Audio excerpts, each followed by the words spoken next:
আচ্ছা, আমরা কি জানি যে কিভাবে ইংলিশে লিঙ্কিং ওয়ার্ডের সাহায্যে একটা বাক্যকে আমরা খুব সহজেই জুড়তে পারি?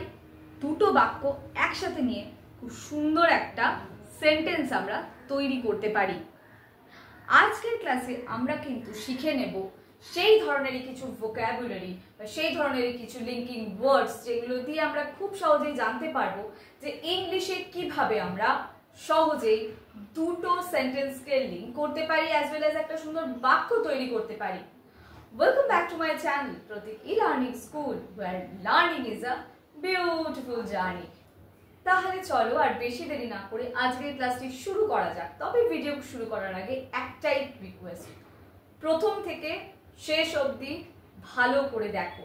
যদি সত্যি শেখার জন্য একটা ভিডিওতে ক্লিক করছো, দেন পুরো ভিডিওটা দেখতে শেখো। কারণ একটা ভিডিও অনেক কষ্ট করে তৈরি করা হয়। যে কন্টেন্টই বানাক না কেন, আমি সবার ক্ষেত্রেই রিকোয়েস্টটা করছি, যখনই যে লং ভিডিওয়ে ক্লিক করছো ফুল ভিডিওটা দেখে আসো, নয় অ্যাটলিস্ট 2-3 মিনিট হলেও দেখে আসো। কারণ প্রত্যেকে তাদের ভিডিও অনেক কষ্ট করে বানাচ্ছে এবং তোমরা যদি ওই 10 সেকেন্ড 30 সেকেন্ডের জন্য একটা ভিডিও ক্লিক করো, এর থেকে বেটার ক্লিক করো না। শর্টস দেখো, তার জন্য শর্টস ভিডিও তো নিশ্চয়ই রয়েছে, শর্টস দেখো। কিন্তু লং ভিডিও এসে 10 থেকে 30 সেকেন্ডের জন্য লং ভিডিও বানানো হয় না। বানানো হয় তাদের জন্য যাদের শিক্ষার প্রয়োজন আছে, যাদের এই কন্টেন্টগুলোর প্রয়োজন আছে। তাই জন্য সবার উদ্দেশ্যে আমি আগেই বলে দিচ্ছি, ভিডিও দেখে শিখতে এসছো যদি, তাহলে অবশ্যই পুরো ভিডিও দেখবে। তাহলে চলো আবার আজকের ক্লাস শুরু করি। দেখো লিঙ্কিং ওয়ার্ডসে কি কি রয়েছে, আগে বলে নি লিঙ্কিং ওয়ার্ডসটা কি কাজ করে। ধরো আমি বাংলায় জাস্ট একটা এক্সাম্পল দিচ্ছি তোমাদেরকে। আমি রোজ সকালে 7টায় ঘুম থেকে উঠি। আমি রোজ সকালে 8টায় ব্রেকফাস্ট করি বা প্রাতরাশ করি। এই যে দুটো সেন্টেন্স আমরা কিন্তু ইজিলি জুড়তে পারি। কিভাবে জুড়তে পারি? আমি রোজ সকাল 7টায় ঘুম থেকে উঠি এবং 8টায় ব্রেকফাস্ট করি। দেখো এটা শুনতে বেশি ভালো লাগছে না? এক্স্যাক্টলি লিঙ্কিং ওয়ার্ডের কাজ হচ্ছে ইংলিশে এইরকমই। দুটো সেন্টেন্সকে খুব সহজে আমরা জুড়তেও পারবো অ্যাজ ওয়েল অ্যাজ একটা সুন্দর বাক্যকে তৈরিও করতে পারবো। তাহলে চলো দেখে নেওয়া যাক। To add information. আচ্ছা, আজকে আমরা লিঙ্কিং ওয়ার্ডসের যে ওয়ার্ডগুলো শিখবো সেগুলো বেসিকের ওয়ার্ড থাকবে, ঠিক আছে? অর্থাৎ বেসিক ওয়ার্ডের উপরে আজকে আমরা ক্লাস করব। চলো শুরু করি। To add info and also to in addition.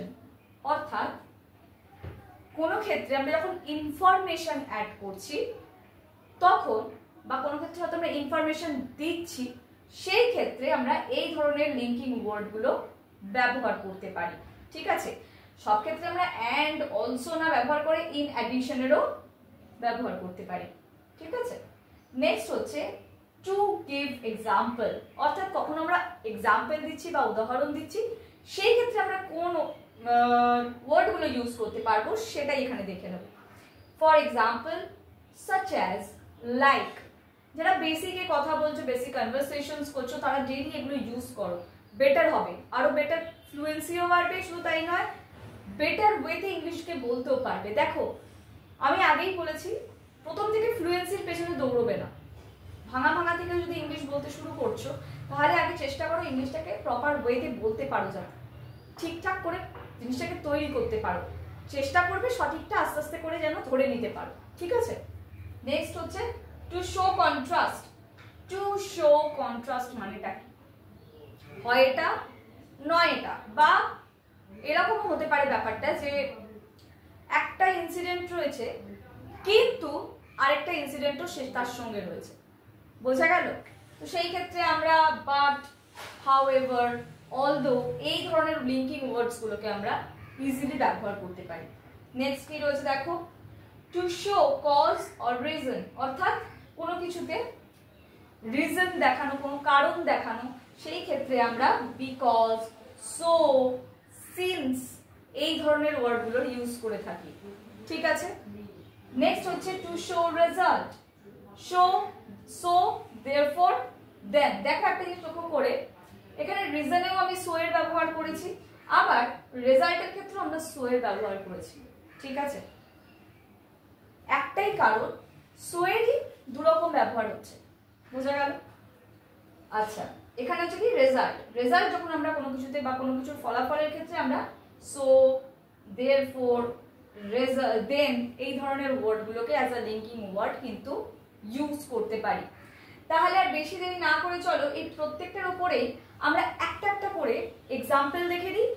আরেকটা জিনিস তোমাদেরকে বলে দিচ্ছি এই ভিডিওতে, নেক্সট ভিডিওটা আমার আসছে লিঙ্কিং ওয়ার্ডস এর উপর, যেখানে একটু অ্যাডভান্স লেভেলের লিঙ্কিং ওয়ার্ডস থাকবে। সেইগুলোর ওপরেও কিন্তু আমরা পড়াশোনা করব, দেখব এবং এক্সাম্পলস গুলো দেখে নেব। তবে আজকের বেসিকটা ভালো করে দেখো এবং বেসিক গুলো প্র্যাকটিস করো রেগুলারলি। আমি কিন্তু এর শেষেই এক্সাম্পলস গুলো দিয়ে দিচ্ছি।